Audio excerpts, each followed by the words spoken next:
Vamos então dar continuidade ao nosso culto. Quero convidar os irmãos para que abram suas Bíblias, a Epístola Universal de Tiago. A carta de Tiago, né? No capítulo 5, vamos ir do versos 13 ao 18.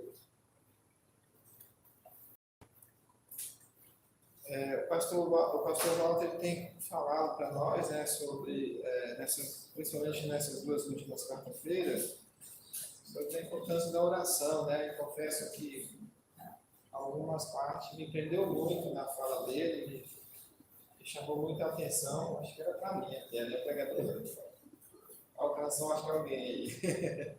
Tiago 5, 5, 3. Era primeiro 5. Então foram 2. 5, 13 a 18. 5, 13 a 18. Eu estarei lendo. Achou, Danilo, aí? Então, pode ler, né?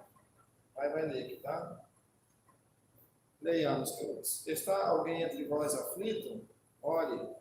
Está alguém contente? Cante louvores. Está alguém entre vós doente?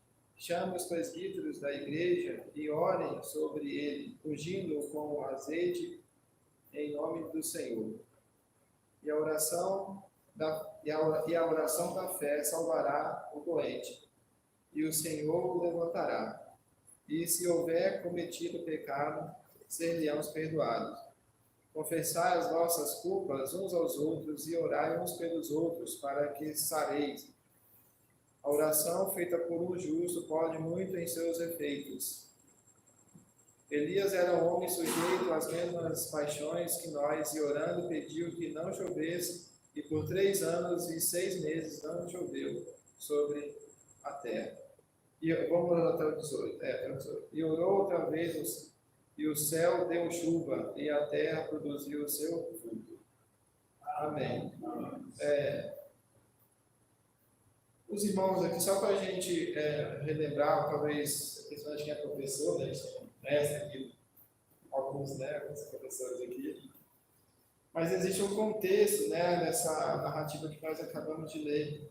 E essa carta de Tiago, ela foi feita originalmente, né, ela é uma carta universal, mas ela originalmente serviu, um grupo de judeus se utilizou, né, dessas palavras de exortação que Tiago destinou a esses judeus, né? Nós podemos encontrar isso lá no capítulo de Tiago, primeiro capítulo, no versículo 1, que diz assim, ó: Tiago, servo de Deus e do Senhor Jesus Cristo, as 12 tribos que andam dispersas, saúde, né? Saúde.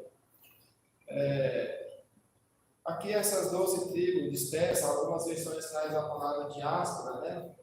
Que é a dispersação, né? Aquilo que aconteceu, né, lá na igreja primitiva, que está registrado em Atos capítulo 7, 8, quando a igreja primitiva, né, os apóstolos, eles foram se espalhando, né? Foram espalhados pelo mundo afora, né? Então, essa carta ela foi direcionada a uma assembleia de judeus, né? As 12 tribos, as 12 tribos, né? E eles foram se espalhando pelo mundo e por conta da perseguição que tinha sobre eles, né? Eles eram pessoas cristãs, confesso, né? Seguidores do Senhor Jesus Cristo, né? E naquele período havia uma perseguição muito grande, né? Então, esse grupo começou a se espalhar. Só que esse grupo, né, ele vivia em algum lugar ali do Mediterrâneo, viveu, né, passou em alguns lugares do Mediterrâneo e ninguém sabe ao certo exatamente o local que se passava. Mas o fato é que esse grupo, esses judeus, e não principalmente no nosso país, né, não é tão diferente, né? Eles sofriam severas perseguições, né? Eles eram constantemente afligidos, né? Passavam por muitas hostilidades e perseguições, de modo que geravam neles grande estresse, né? Não à toa que Tiago, ainda 2:3, ele diz assim, ó: meus irmãos, tende grande gozo quando caídes em várias tentações, sabendo que a prova da vossa fé opera a paciência. Tenha, porém, paciência, a sua obra perfeita, para que sejais perfeito e completo, sem faltar em alguma coisa. Então, essa fala de Tiago, ela era uma fala, assim, de ânimo para esse grupo, né? E nos serve para nós hoje também, né? Aqui no Brasil nós não temos uma perseguição clara, né? A gente fica um pouco incomodado, né, com essa transmissão aqui, né, pastor? Acaba inibindo um pouco a gente falar, né? Mas o que eu quero dizer é assim, nós não temos uma perseguição literal, mas nós temos uma perseguição velada, né? Principalmente um movimento, um trabalho que está sendo feito, né, para já atingir e alcançar as nossas crianças. Eu estive lá em Brasília no fórum, e algo que não, pode ter, eu falo assim, eu tiro o microfone. E o que eu achei interessante é algo que a psicóloga na palestra ela disse assim, a questão o movimento que está tendo aí da questão de gênero, né? Que a que ponto nossas igrejas estão preparadas para tratar, né, essa questão. E aí ela disse assim, isso que me surpreendeu. Eu vou continuar o microfone, vou falar só não vou captar aqui. Ela disse assim que o movimento mais, eles acolhem essas pessoas com amor. Ele não faz isso. Entendeu? Enfim, ela falando sobre o preparo da igreja com relação a esse, né? E ela disse, então, são situações essas que nos trazem aflições, né? Nos trazem desânimo. E é isso que Tiago está falando, né? Que aqui, né, contextualizando, esse era o contexto daquela época, em que ele trouxe essa fala àqueles irmãos, né, para que eles continuassem firmes e perseverantes, né, não abandonassem a sua fé, principalmente aqueles crentes genuínos, os cristãos genuínos, que permanecessem na fé. E essa carta estava chamando a suportar todo esse tipo de aflição. Era isso que a mensagem de Tiago, ele estava falando àquele povo, né? Se os irmãos lerem depois em casa, eu vou só resumir, né? Eu fiz um resuminho aqui, anotei. Os irmãos lerem dos versos dos capítulo 5, versos 7 a 11, ele vai falando ali, ó, para ter paciência até a vinda de Cristo, que está próximo. Tiago dizendo já, naquela época Tiago estava dizendo, né? Sejam pacientes, suportem mais, aguentem mais, até a vinda de Cristo que está próxima. Eu acho que está mais próximo agora, né, pastor?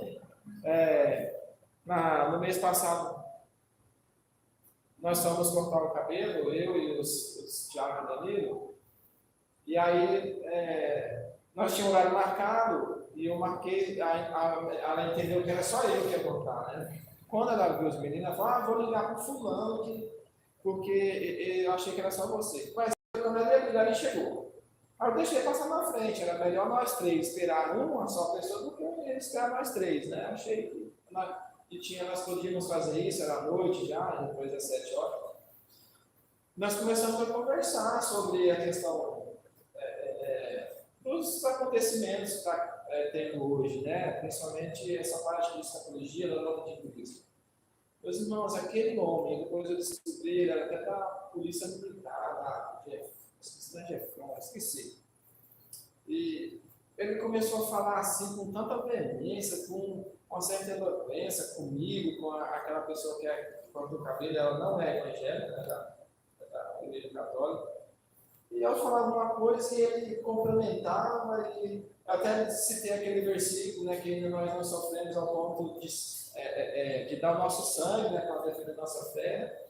E nós temos todos que fazer um concerto com Deus. Ele advertiu a mulher que corta o cabelo: você se reconcilia com o Senhor, procura o Messias e tal. O Tiago está aqui, ele estava de testemunho, o Tiago, o Danilo também.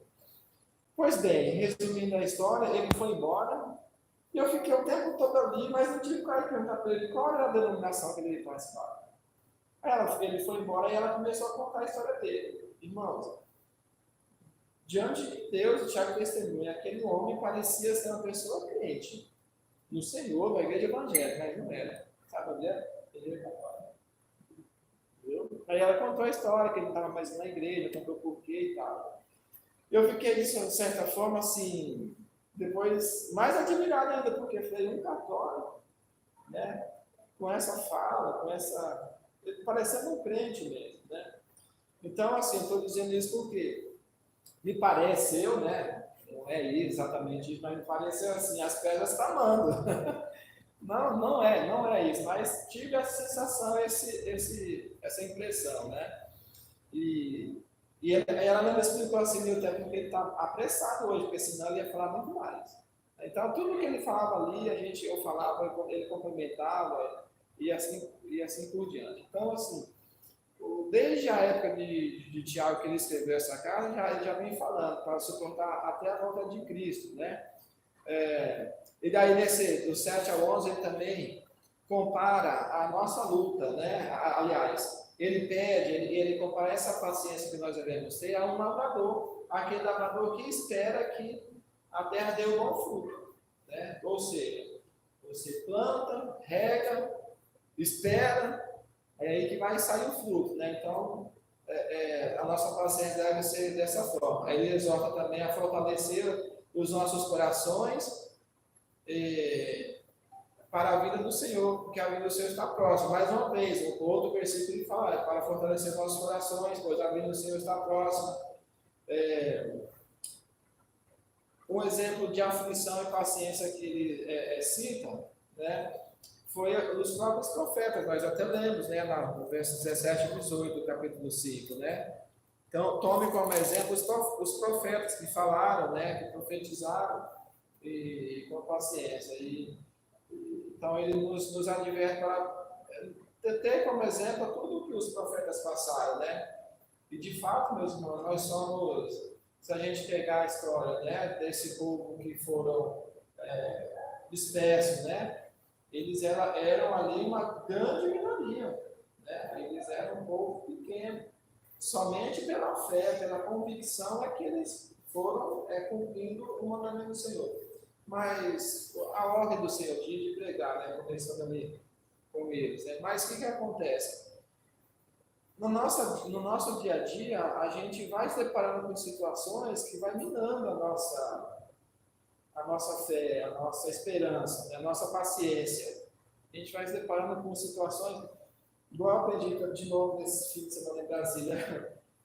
Teve um irmão Davi, ele era Danilo, chamava Danilo, ele era de Pernambuco, ele falou assim, gente, nós não tropeçamos nas grandes coisas, e nem nas grandes pedras, nós tropeçamos nas pequenas, numa cerâmica que está um pouco saliente, entendeu? E são essas pequenas coisas no dia a dia que elas vão nos minando, que elas vão nos levando ao desânimo, e se a gente não tiver o cuidado e não tiver o coração fortalecido no Senhor, nós acabamos cedendo a isso, né? Então, o Tiago, ele encoraja a sermos pacientes, suportar as aflições, fortalecer os nossos corações, né? E aqui nesses versos que nós lemos, né, só para adiantar um pouco, do 13, né? Cada versículo aqui ele é destinado como se fosse para alguém, né? No verso 13, o contexto é assim, ele trata da oração, né? Do 13 até o 18. Aqui ele está tratando da oração, né? O quanto nós devemos orar. Eu fico, às vezes, imaginando assim, quando Jesus Cristo ele ascendeu ao céu, né? Que ele foi para a morada celestial, qual foi a aflição daqueles discípulos, né, que passaram aquele tempo com Jesus Cristo, né? Ele estava vendo o seu mestre partindo, né?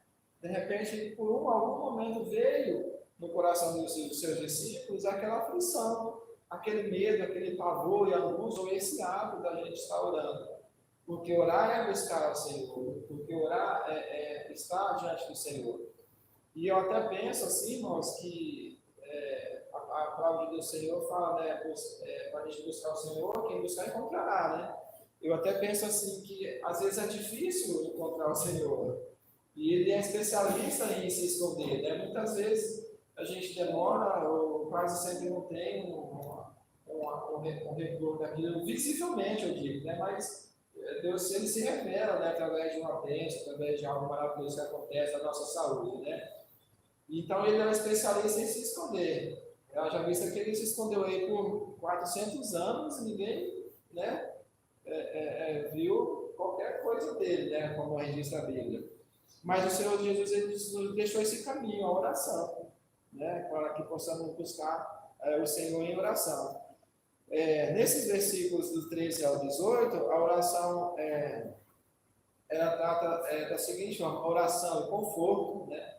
Às vezes a gente está ali agoniado, desesperado, né, afligido, e você faz essa oração e você vai depois sentir um conforto, né?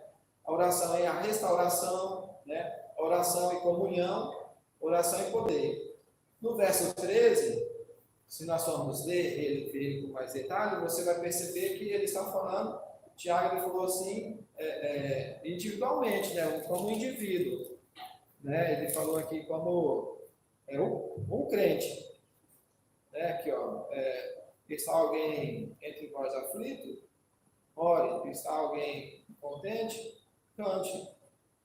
Porque o indivíduo, nós temos essa questão, né, de nosso espírito está abatido, ora está alegre, ora está abatido de novo, ora está alegre. E Tiago ele está aqui falando como indivíduo, né, que cada um de nós devemos, se está aflito, ore, está alegre, cante, adore, né? E no verso 14 e 15, ele fala aos anciãos, aos pastores e líderes, né, como que devemos fazer. Aqui na minha fonte de pesquisa, eu encontrei que aqui ele trata muito mais além do que uma cura física, né? Ele trata também dessa parte emocional, espiritual. Porque muitas vezes nós estamos bem fisicamente, mas espiritualmente você está derrotado, você está fraco, você está abatido. Então, nós temos que ter esse cuidado, né? E muitas das vezes a gente não consegue fazer essa oração como indivíduo, né? Individualmente. Aí nessa hora nós devemos fazer o quê? Nós temos que procurar, né, as lideranças. Procurar os nossos líderes, no caso, pastores, líderes da igreja, para que o Senhor possa, para que através das vidas deles, Deus possa usar para nos fortalecer. Quantas pessoas, né, recorrem nas orações do próximo, do amigo, pedem orações pelo amigo, para o amigo, né, ora por mim. E no verso 16, aqueles já refere-se a toda a congregação, né, confessai as vossas culpas uns aos outros e orai uns pelos outros para que sareis. A oração feita por um justo pode muito seus efeitos, que aí é o poder, né? A oração e o poder. Então está aqui a palavra do Senhor. Nós estamos aqui, né, em congregação, entre irmãos, né? E ele tratou, naquela época, né, e serve para nós hoje, ele tratou como indivíduo, como alguém que pode auxiliar uma pessoa que está fragilizada, e como congregação, né? E aqui então mostra a comunhão entre os irmãos. No verso 16, essa parte aqui, confessai as culpas uns aos outros, aqui nada mais é que nós estamos encontrando aqui a evidência da comunhão entre os irmãos, né? E depois ele trata esse versículo, né, para ninguém falar mal dos outros e tal.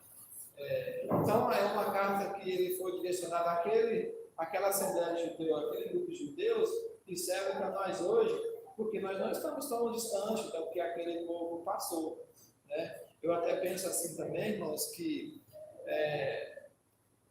quando nós tivermos, de fato, uma perseguição, nós vamos ter os dois lados, né? Vai ter aquele lado que nós, provavelmente, com alguns irmãos, a gente vai se decepcionar, e vai ter também aquele lado daquele irmão que vai nos apoiar, né?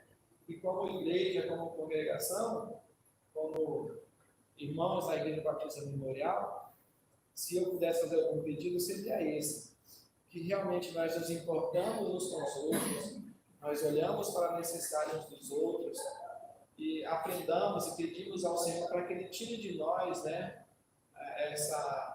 esse mal falar, né, dos outros, mas para que de forma que gere em nosso meio e para as pessoas que irão ser acrescentadas aqui, que gerem entre nós esse compromisso de comunhão, de amizade e de cumplicidade, né?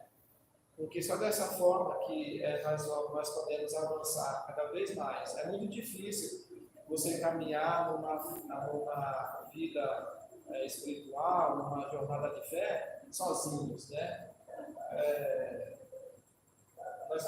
É o que nós aprendemos, né? A igreja é o corpo, né? E Cristo é a cabeça, né? Então, assim, às vezes nós precisamos de cada um aqui, né? Até mesmo para nos fortalecer. Às vezes eu estou abatido, desanimado por algum motivo, né? Mas você conversa com o irmão Zé Fernando, conversa com o Pacheco, de repente, com o irmão Claudiomar, entendeu? Que traz uma outra percepção, a gente ora junto.